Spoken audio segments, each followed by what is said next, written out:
भद्रक जिला धामनगर ब्लॉक अंतर्गत मंगलपुर ठारे बिलणा रास्ता एवं कल्याणी ठारू कठोर रास्तार उन्नतीकरण पर मान्यवर मंत्री श्रीमान सूर्यवंशी सूरज भित्तिप्रस्तर स्थापन करथिले।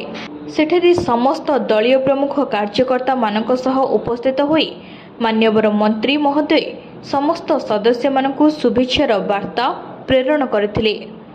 रास्ता प्रकल्पर शिलान्यास करागला। निश्चित भाव में धामनगर एक बन्या प्लावित अंचल विभिन्न समय जलबंदी कारण रास्ता गुड़िकर अवस्था शोचनीय हो जाए।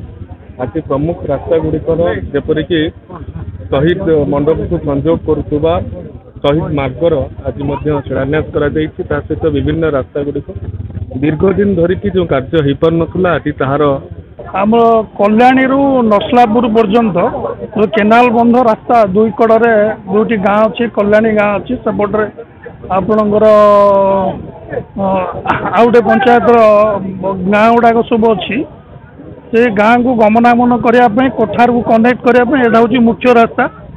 ये मुख्य रास्ताटी बहुत कदर्य थिला कादुओ थिला तेणु इरिगेशन डिपार्टमेंट तरफ दुईटी एस्टिमेट कराई 2 कोटी 2 कोटी 4 कोटी टंकार अंतर्पक्षे 25 कोटी टंकार शुभ भित्तिप्रस्तर स्थापन माननीय मंत्री सूर्यवंशी माध्यम आज प्रत्येक गाँ गहलीर जो रास्ता दीर्घ दिन अवहित होता तार पुनरुद्धार माननीय मंत्री सूर्यवंशी सूरज से 100% चेष्टा कर आरंभ मात्र आहरी धामनगर को एक विकसित धामनगर ग्रहण करने धामनगर को एक श्रेष्ठ निर्वाचन भाव में परिगणित ओडिशा करने मान्यवर।